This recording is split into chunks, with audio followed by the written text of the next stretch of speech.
Shri Gurubhyo Namaha, children. Today we are going to enter into the next topic, lenses. Now hope you are thorough with the previous concepts that has been discussed. Now it's a very important topic. Refraction is a very important topic. Hope you should be very thorough with what is the phenomenon of refraction. Hope you remember what is Snell's law of refraction, which is nothing but the ratio of sine of angle of incidence to the sine of angle of refraction is a constant. And we were also discussing about the phenomenon of dispersion. Then spectrum, VIBGYOR, we were discussing about like how light is dispersed into its constituent colors. Then we went to the phenomenon of scattering, and we learned so many concepts like how Rayleigh scattering law we were learning about, and we were also discussing about what is the reason for the sun to be appearing red at the time of sunrise and sunset, why the sky appears blue, and we were also discussing about so many other phenomena of scattering like Mie scattering, Tyndall effect, Raman effect. So hope you are very familiar about all these concepts. Now with this we are going on into the new topic today, which are nothing but called as lenses. Okay, this is also a very important and interesting topic. Now, lenses are used in various places. Suppose, for example, when you take a camera, you have a lens. Our eye is a very important part of the organ, which is made up of what is called as eye lens. So, there are so many uses of lens in our day-to-day life. So today we are going to learn much detail about what is called as lens. Okay, and we are going to discuss about the types of lenses and how the image is formed. Okay, what is the type of images that are formed using lenses, and what are the rules you should follow when you are drawing the ray diagram for the image formation by lenses. So with this we move on to the definition of what is a lens. So what is a lens? A lens is an optically transparent medium. Transparent in the sense, what is the meaning for the word transparent? Transparent in the sense which will allow light to pass through. That is called as transparent. It's an optically transparent medium bounded by two spherical refracting surfaces. This refracting surfaces is a very important word. Suppose let us consider two spheres here. Now these two spheres, now this part of the sphere, now this is nothing but they combine these two part of the sphere. See here, a lens is an optically transparent medium bounded by two spherical surfaces. Now this is one spherical surface, this is one spherical surface. They join here, this part, by two spherical spheres, and those spheres are refracting surfaces, or you have one plane or one spherical surface. Either you have two spherical surfaces bounded together, or you may have one plane surface and one spherical surface. So the combination of this is nothing but you call it as a lens. So lens means it's a transparent medium. Transparent medium in the sense you will allow, when you allow light to pass through that, it gets refracted. So transparent medium which will allow light to pass through it, you call that medium as transparent medium. Okay, so this is the definition for lens. Now let us move on to the different types of lenses. There are two types of lenses. So lenses are classified into two types. One is convex lens, the other one is called as concave lens. So what are the two types of lenses, children? Convex lens and concave lens. Now in these type of lenses you have different combinations. Now look at this diagram. Now the first thing is the first diagram. Here they talk about converging lens. So convex lens, otherwise called as converging lens. Now why they are called as converging lens? You know what is the meaning for the word converge? Converge in the sense where you have all the light rays to be focused at a particular point. You call that as light rays are converged to a particular point. So you call those type of lenses which will converge light at a particular point, you call those lenses as converging lens. So convex lens is a converging lens. Now there are various types here. See here, the first is a simple convex lens, but here the curvature is different. Here look at the left side, the curvature is very small here, but here you have a large curvature. Now here you will not have much use of this lens. So here this convex lens, biconvex. Now this lens is, you know, whatever we are going to learn about wherever it is used, it is this biconvex lens which is used almost everywhere, and this is called as a plano-convex.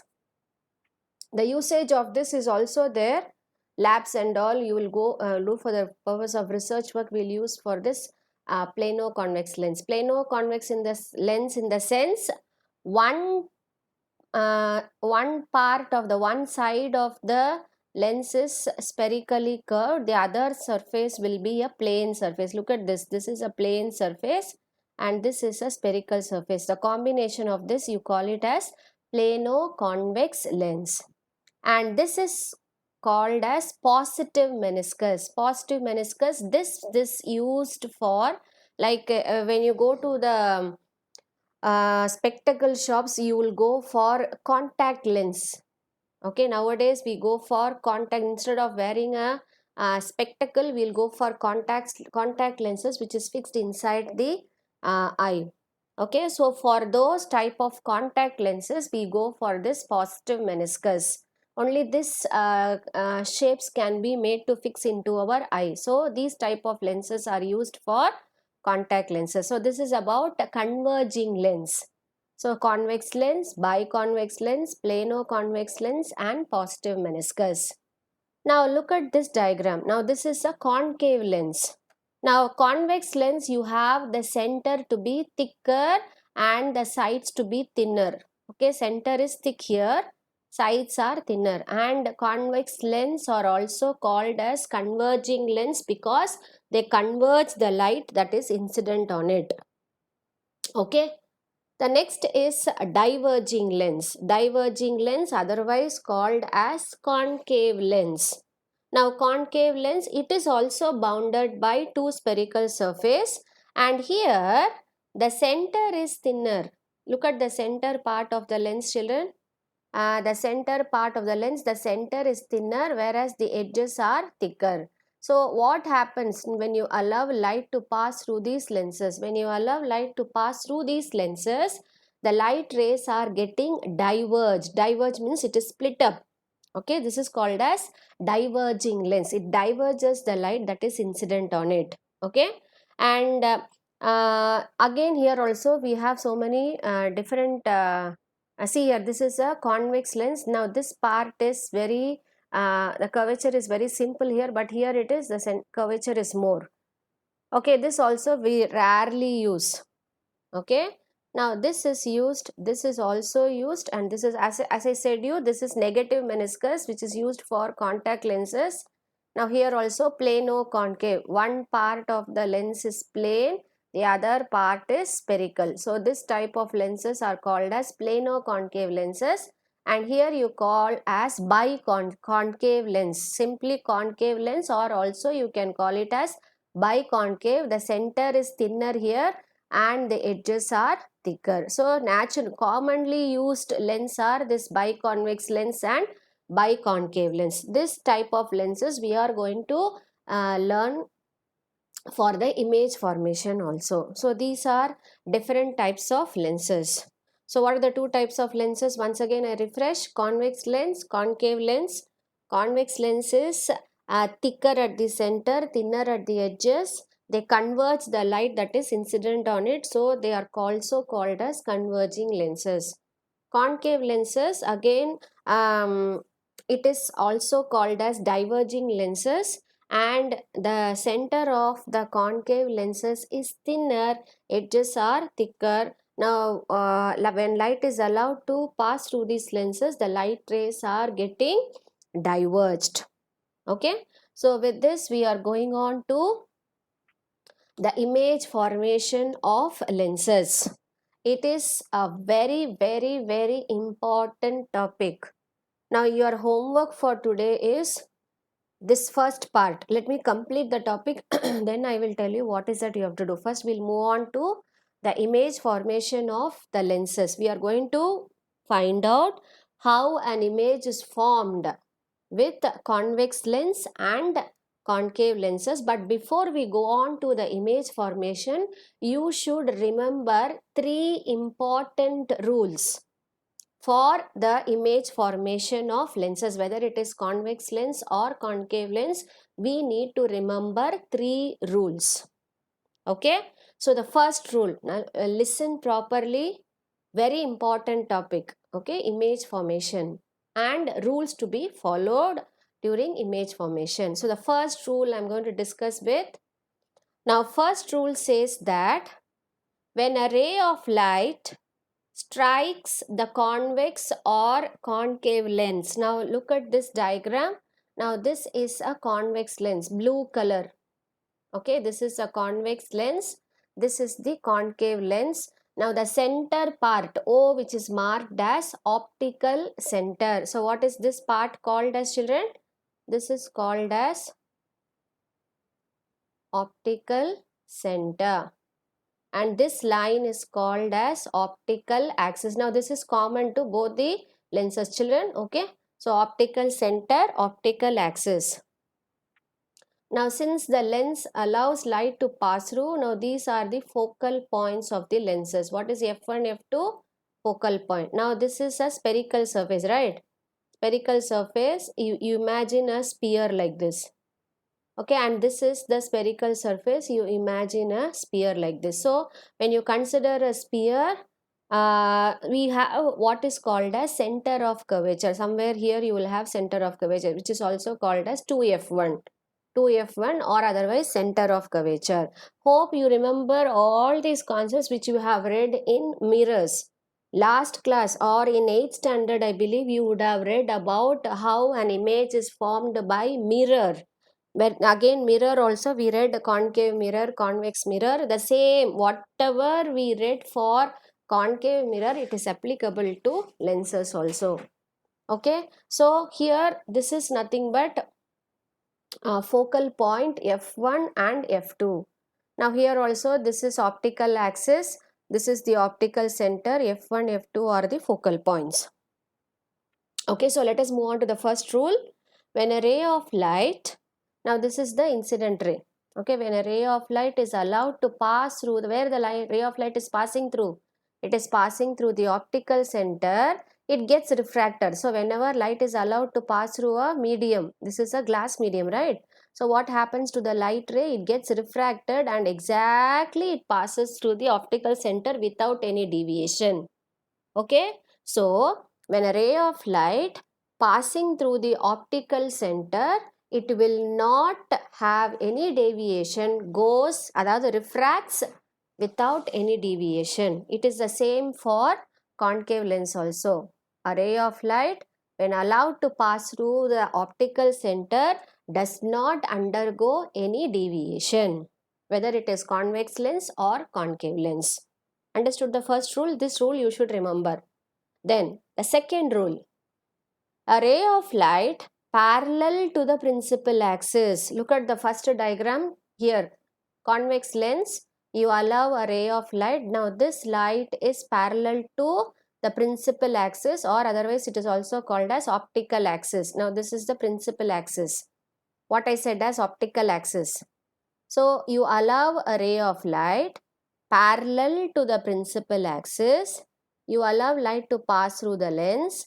After refraction, it passes through the focus. So how the light ray is traveling here? It is passing through the focus.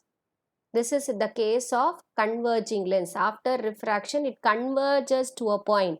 This is the point where the light ray is getting converged. You can consider so many rays like this. I have taken, for the concept to be understood very clearly, I have taken only one ray. Okay. Similarly, it is applied to concave lens also. Again, you consider a ray of light. Here is a ray of light. Again, this is parallel to the principal axis. It gets diverged. See that the light ray is getting diverged. But how it appears to be diverging? It appears to be diverging from this point, which is called as F1. It appears to diverge from the focus. Here, this appears to diverge from, it is very, very important. As far as concave lens is concerned, the light ray appears to diverge from the focus. Similarly, here after refraction, it passes through the focus on the other side of the lens. So the first rule, ray of light passing through the optical center will not undergo any deviation. The second rule is a ray of light parallel to the principal axis passes through the focus, and here a ray of light appear to diverge from the focus. Now this is the second rule. Let us move on to the third rule. A ray of light passing through the focus. Now look at this diagram. Now how the light ray is incident? You allow the light ray to pass through the focus. After refraction, it appears parallel to the principal axis. Now the converse of this is this. Now second rule states that you allow a parallel ray, it passes through the focus, but here a ray of light is allowed to pass through the focus. After refraction, it emerges as parallel ray to the principal axis. See, the main word here is a ray of light passing through the focus. After refraction, goes parallel to the principal axis. Similarly, a ray of light directed towards the focus after refraction goes parallel to the principal axis. So, very important diagram. Here you allow a ray of light, it gets diverged. Of course, see here it is incident ray, it is diverged ray. It after refraction it goes parallel to the principal axis. So these three rules are very, very important. Okay, after my class, when you take your book in the evening, the first thing you should do is remember these rules. Draw this diagram and you have to write this sentence. Okay, these three sentences are very important. You can refer your textbook for these three. Rule 1, rule 2, rule 3. They have given three rules as far as these ray diagrams are concerned. Definitely, whenever you draw a ray diagram, you have to remember to put these arrows. This is incident light, this is refracted light. So where the incident light is going, how the refracted ray is going, it is represented by arrows. So it is very important that you should draw the diagram at least twice or thrice. Okay, so with these rules in mind, let us move on to the image formation by convex lens. Now, when image formation is done, you have to consider the object position. Again, this is a very, very, very important concept, children. Now, where you will keep the object, where the image is formed. As far as convex lens is concerned, you have real and inverted images that are formed by convex lens. Okay, ma? So, I am going to take 6 different positions of the object. So, the first position of the object is at infinity. I am going to keep the object at infinity. Then the second position is behind 2f1. The third position is at 2f1. The fourth position is between 2f1 and f1. The fifth position is at f1. and the sixth position is between F1 and the optical center. Okay, now this tabular column, it is not there in your textbook. Take a note of it. I'll be sharing you the link of this, whatever thing I'm doing. I'll be sharing you the link. I want you to by heart this tabular column and draw the ray diagram.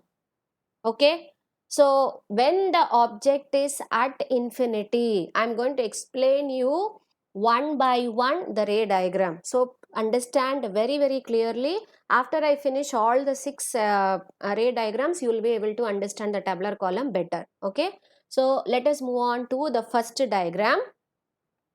Now here it is a convex lens. We are going to first discuss about the image formation by convex lens. Now look at this. This is a convex lens. Now the center part is O, which is optical center. Now this is the principal axis where you have 2f1, f1, f2 and 2f2. Now this is the principal axis, or let me write here this line. Let me write here. This is nothing but you call it as principal axis. Okay, and this 2f1 otherwise called as center of curvature. Here it is focal point. Here also focal point on the left side. Focal point means center of curvature on the left side of the lens, to the left side of the lens. So you have f1 to f1, and here you have f2 to f2. This is the second focal point. This is the C2 or 2f2. Now suppose if this length is going to be 2 centimeter, what is this length? This will be 4 centimeter. This is f2, this is 2f2. 2f2 otherwise called as C2, 2f1 which is also called as C1. C1 is center of curvature. I was telling you. Why this is center of curvature? I'll tell you. Now imagine this part. Otherwise I will draw here. See here, let me draw here. And now this is a sphere and this is a sphere, right? Now I said that this part of the sphere is nothing but lens. Now when you consider this part, when you draw, this become a lens, right? So this is the center. Now this is the radius. So this is C1, this is F1. As far as this part of the sphere is concerned, again this is F2 and this is C2. Understood? As far as a sphere is concerned, you have the center part which is called as center of curvature, and this is the radius. In between this you have what is called as focal point. Same thing with the other sphere. So you have, when two spheres are spherically combined, you have two center of curvature, two focal points. Okay, hope you understand now. Now let us move on to the ray diagram. I consider parallel rays. See here, 1, 2, 3 and 4. Now this is principal axis. So I consider 4 parallel rays. Now where from these rays are coming? They are coming from infinity. Infinity in the sense, I have kept a source of an object which produces light. That object is at infinity. I am not able to see the object here. Object at infinity. When the light ray from the object is coming from infinity, when it is nearing the lens, it appears as parallel rays. So I have 1, 2, 3, 4, 4 parallel rays parallel to the principal axis. They are allowed to pass through the convex lens. Okay.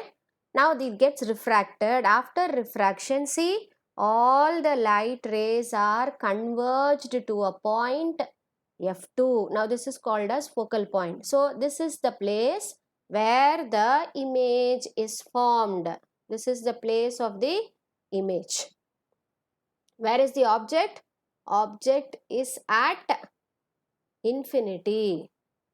Okay. So object is at infinity. When it is coming near the lens, it appears as parallel rays. It is allowed to pass through the convex lens. After refraction, they all converge at a point F2 where the image is formed. So where the image is formed? Image is formed at F2. Okay. So where is the object? Object is at infinity. Image is at F2. And what is the nature of the image? How the image appears? nature of the image and size of the image is very, very important. Now, as I told you, convex lens always forms real and inverted images. That is also there. Okay, so nature of the image is real and inverted, and size of the image is very, very small. Nature of the image is real and inverted. Size of the image is small. Now this you can do. You take a convex lens, take a paper, now hold the convex lens towards the sunlight. Keep the convex lens in a stand, hold it towards the sunlight. You keep a paper underneath that. You focus. When you move the lens here and there, at some point you will be able to see a very small dot, which is nothing but the image of the sun. When you keep that lens at that point for some time, after some time you can see the paper starts burning, because the light of the sun is so powerful that when you focus the sun's rays at one point, which is F2, after some time you will be able to see the sun paper be burning, because the light rays are focused to a particular point. That is why you call these convex lenses are also called as converging lens. This is the position. So light rays parallel to the principal axis, after refraction they converge at a point F2 where the image is formed.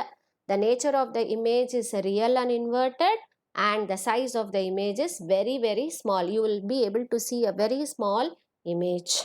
Okay, now let us move on to the next position. The next position is the object. Now here I am able to see the object. Where I have kept the object? I have kept the object beyond 2f. Beyond 2f means, I told you what is 2f. I am just keeping the object beyond that. Okay, beyond C1. So here is the position of the object. I am applying the rule now. A ray of light parallel to the principal axis after refraction passes through the focus.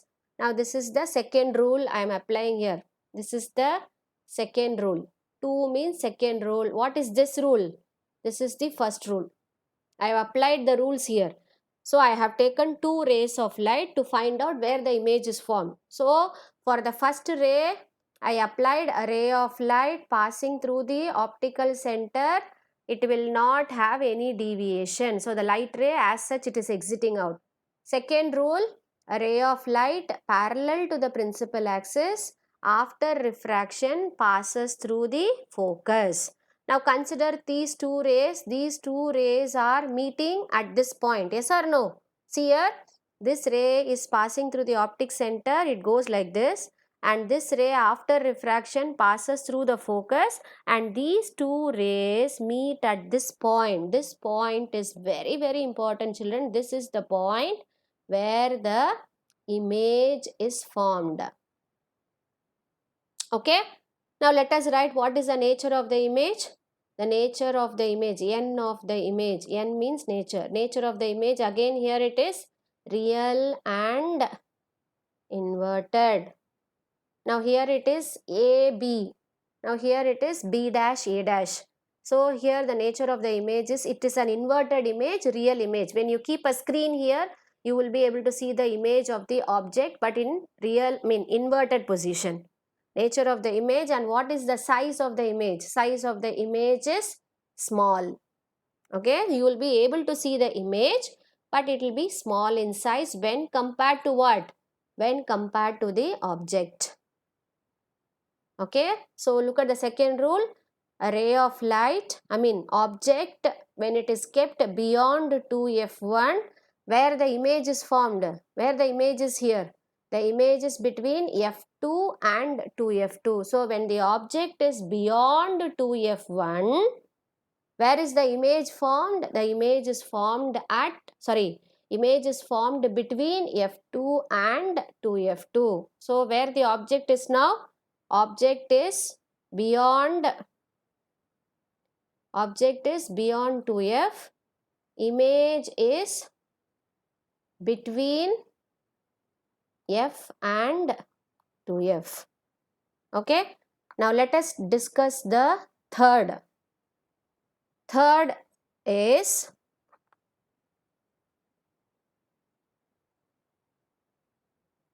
okay. So this is the case, right?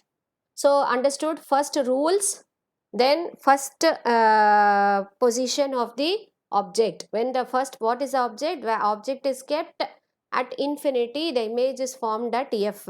Second is when the object is beyond 2f, the image is formed between f and 2f. So go through this today. We'll be continuing with the next class. Okay, children? So learn this. We'll see you in the next class.